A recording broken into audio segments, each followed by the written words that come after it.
અમદાવાદ શહેર વસ્ત્રાપુર વિસ્તારમાં આરોપીએ બાળકીનું અપહરણ દુષ્કર્મ કરવા માટે લઈ ગયો હતો, પણ શેરી શ્વાનને ભસતા બાળકીની મૂકીને ફરાર થઈ ગયો હતો। બનાવની વાત કરીએ તો ગઈ તારીખ 20મી જૂનની રાત્રે અમદાવાદ શહેરના વસ્ત્રાપુર પોલીસ સ્ટેશનની હદમાં ફૂટપાથ પર રહેતા એક શ્રમિક પરિવારની બે દીકરી પૈકીની 2 વર્ષીય પુત્રીનું અપહરણ થયું હતું। એક રિપોર્ટ ગુજરાત ગીતા ન્યૂઝ અમદાવાદ શહેર।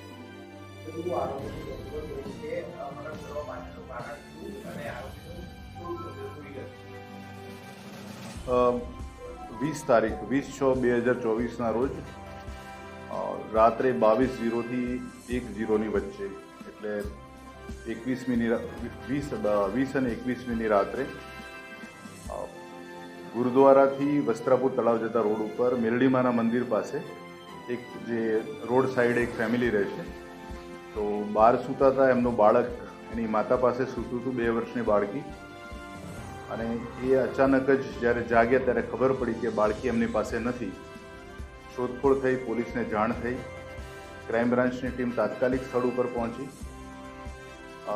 ત્યારબાદ 1.5-2 કલાક પછી એ બાળકી વસ્ત્રાપુર લેક પાસેથી રડતી હાલતમાં ત્યાંના સ્થાનિક ચોકીદારને મળી આવેલી।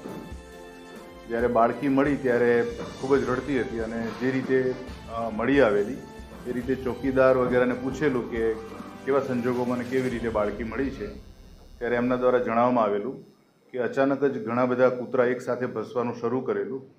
એ અરસામાં એ લોકો થોડા જાગી ગયેલા અને જોયું તો બાળકી રડતી એમને મળી આવેલી વસ્ત્રાપુર તળાવના બગીચાના અંદરના ભાગેથી।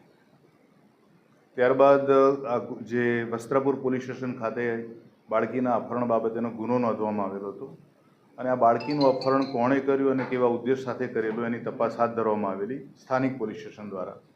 ક્રાઇમ બ્રાન્ચની ટીમ્સ પણ અમારી જે પદ્ધતિ છે આરોપી શોધવાની એ પ્રમાણે કામે લાગેલી, અને એ વિસ્તારમાં સળંગ સહેજ પણ બ્રેક લીધા વગર અંદાજે 36 કલાક સુધી સતત બધી જ ટીમો કાર્યરત રહી। એ વિસ્તારની નાનામાં નાની વિગતો એકત્ર કરતાં જાણવા મળ્યું અલગ અલગ સીસીટીવી પરથી કે જ્યારે બાળકને ઉપાડીને જે વ્યક્તિ, જે આરોપી હાલ પકડેલ છે, એ લઈને જતો હતો, ત્યાર પછી ચહેરો પણ સ્પષ્ટ નહોતો, પણ એના ઊંચાઈ બાંધાના આધારે એ સમગ્ર વિસ્તારમાં જે પણ શક્ય એટલા લોકો કામ કરી રહ્યા છે નાની મોટી હોટલ્સમાં કે એમનું આવવા જવાનું છે, એના પાછલા સીસીટીવી ફૂટેજ પણ ચેક કરવામાં આવ્યા। ત્યારબાદ જાણવા મળ્યું કે આ વ્યક્તિ વસ્ત્રાપુર ખાતેલી આવેલી હયાત હોટલમાં વાસણ ધોવાનું કિચનમાં કામ કરે છે, અને કોઈ વાર રેગ્યુલર નથી પણ હયાત અને મેરિયોટ બંને હોટલ્સમાં એ છૂટક કામ કરે છે।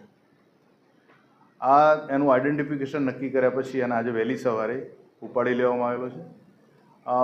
આરોપીની પૂછપરછ દરમિયાન જણાયેલું છે કે જે દિવસ રાત્રે એ આ રોડથી પસાર થતો હતો અને તેણે જોયું કે આ એક મહિલા પાસે એક બાળકી સૂતી છે, એણે બદ ઇરાદાએ જ એને ઉપાડેલી।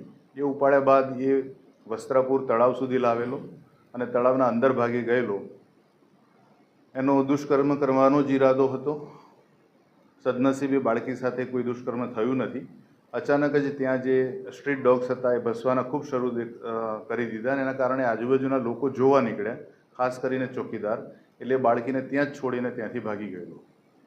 આજે વહેલી સવારે સળંગ 36 કલાકની મહેનત બાદ એ આરોપીને શોધી કાઢીને પકડી લો છે।